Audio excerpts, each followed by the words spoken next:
People come up to me and they ask me, Marco, what is it that motivates you most? And to answer their question, I reply back with a question. I say, what if I told you that you had 1 week left to live? Would you regret not pursuing your dreams, passions, and desires? Would you regret not living your life to the fullest? Would you regret not spending as much time with your family, friends, or loved ones? You know, Steve Jobs said in a speech one time that he used to wake up every morning, look in the mirror, and ask himself questions like this. And he said that if the answer was yes for too many days in a row, then he knew that he had to change something. And that should go for all of us. If you're living a life that you would not be okay with losing because you weren't able to do things you wanted to do, then now you know that you need to change something. Life is simply too short and unpredictable to not live exactly the way that you please. It is ridiculously unpredictable. It is possible that on any given day to die at any point throughout that day without ever being able to see it coming. You know, when I was 13, I had this teacher who was an absolutely amazing person. I'd known him for several years then, and he had 2 kids, a loving wife. He was a man of God, contributed to the community. He gave us everything that he had, and he would bike to school every single day. I always remember him coming to school on his bike, and one morning on his way to school, it was early in the morning, he was crossing an intersection. A reckless driver comes out of nowhere, hits him, he dies on the spot, on the moment of impact. His death taught me so many valuable things in life, and one of them being that it went on to show that no matter how much you don't deserve to die, and no matter how good of a person you are, and no matter what your situation is, no matter anything, it goes to show that death is inevitable and random, and it will eventually consume each and every single one of us, whether it's in 50 years, in 10 years, next year, or even tomorrow. You cannot control it. The people around you cannot control it. As long as you're at the wrong place at the wrong time, your whole life could disappear in the blink of an eye, along with everything you wished you could have done. Whether you're walking down the street, whether you're stepping into the elevator, whether you're walking down the stairs, whether you're just existing. Listen, you'll see people from nowhere die of a heart attack. Gone. No family history, no symptoms, no causes, nothing. It happens, and that's the cruel life that we live in, and it's something that we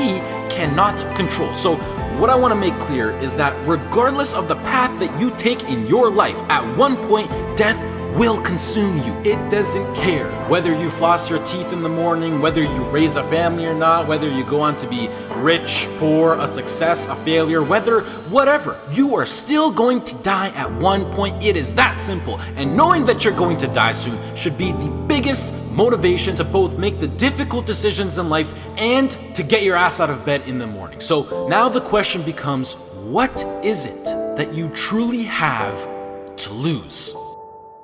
If you pursue your dreams and you fail, sure, you might be a little bit more financially unstable. You might experience stress or other feelings you wish you never had to experience. But either way, even if you fail, you will end up back to where you started, which is where you are now. So what do you literally have to lose? Some of you right now, you're thinking about maybe starting a business. You have a great idea that you want to incorporate into your lifestyle. Maybe you're thinking about pursuing your dreams to the fullest. Maybe you're thinking about putting in the work to become a doctor, an engineer, a firefighter, a professional athlete. But some of you won't follow these ambitions because you're afraid. You're afraid to fail. You let the fear of failure dictate your actions, and you're afraid of what mama or papa thinks. You're afraid of what your sister, your brother thinks, or your grandpa or your grandma, or your cousins, or whoever. But what truly matters is you. You are in possession of a gift. You have a talent, and whatever that talent is, you can make yourself and the people around you a stronger and better place with it. But sometimes the only way to do that is to take a risk. At one point, you have got to take a leap if you want to make that gift that you have become a reality.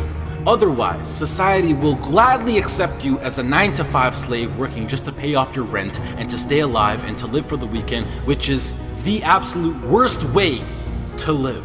If you don't jump, believe me, if you don't pursue your gift, you will live a life full of regret, and your gift, your dreams, everything that you ever had to offer to the world will die with you. From first-hand experience, I am pissed off at myself. I am pissed off and I regret so much in my life. I can't even fathom explaining it. Not about what I've done, but what I haven't done. All the opportunities that I turned down and all the chances that I never took just because I was afraid or because I was worried about what other people think. And I officially decided to sit down. I sat down for weeks. I didn't just think of what I'm saying right now. I didn't think of it overnight.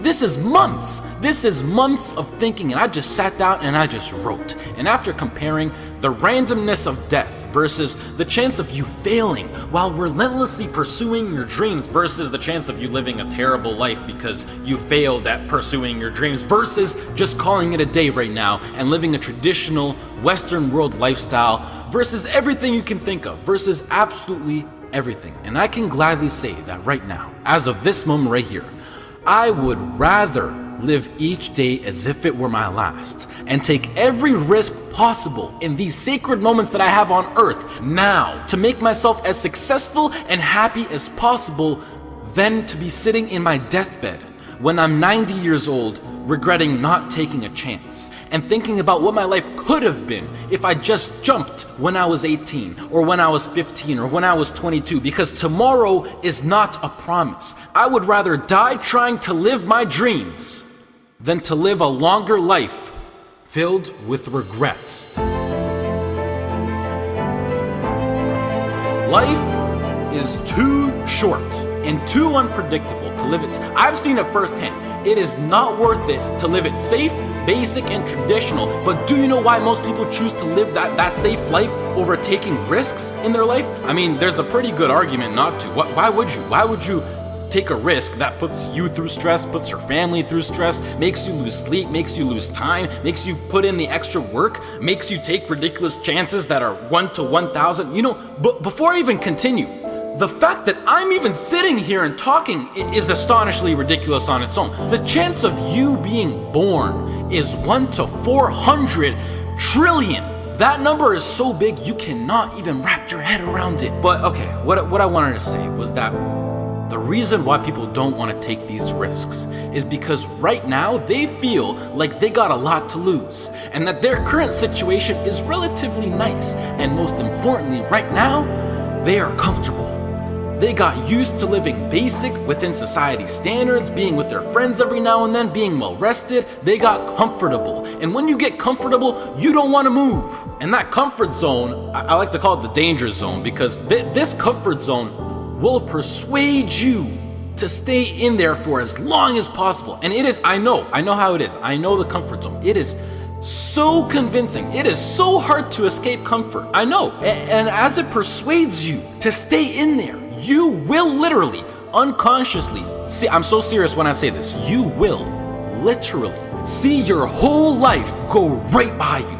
And the main reason that I'm serious about this now is because I am pissed off for greatness. I want to move mountains. And like Ray Lewis once said, if you're not pissed off for greatness, then you're okay with being mediocre. And I am definitely not okay with being average. And I don't think anyone should be. But anyways, to address why I'm even talking about any of this at all in the first place is because I recently got an offer to move out to Los Angeles, California to live with 2 other entrepreneurs as a content creator and media influencer. And it makes me sad because it's opened up my eyes to see what I truly have in store for me, what's waiting for me out there in the future. And it's just a tiny glimpse of what I'm capable of achieving within my short life. However, I doubt that I could get the right legal paperwork done in order to move to the US to work for a job such as YouTube, which is really not in control of the government. And the last thing that I want to do is to go to the US to work in a legal job as an illegal immigrant. So as of this moment, I feel like I have to pass up yet another opportunity. And it makes me feel like I just keep letting my dreams slip from my hands once more. And now that I've seen the reality of what is possible, this house in LA next to the beach on California with a huge city, great weather, and working a job that I would absolutely love and live for with people who share the exact same dream and vision, it has me thinking like, hell yeah, I would gladly die chasing this dream relentlessly than never chase it at all and play it safe and being trapped within my own mind of thinking about what my life could have been. I hope to do more videos like this where I speak because they're really like a therapy for me, and it helps me get my mind off things, and hopefully some people can be influenced by what I'm actually saying. I would also like to say that I think education is extremely important and plays a crucial role into bringing success into your life, and that knowledge is power. The best thing in life is to always have a backup plan and take into consideration what if something goes wrong. And it's something that every role model that I look up to tries to enforce, but I feel like education will always be here for me to come back to, whether I'm 20, 25, 40, or whatever. And I think that I have an amazing idea, vision, passion, and drive now in my peak, and that I'm able to capitalize on, which makes me feel like I'm throwing it away if I don't pursue it. And the biggest response that I've been getting recently is, Marco, what if it fails? Which, I mean, yeah, like, what if it fails? But that's the whole point of taking a chance with things like startup companies or entrepreneurship.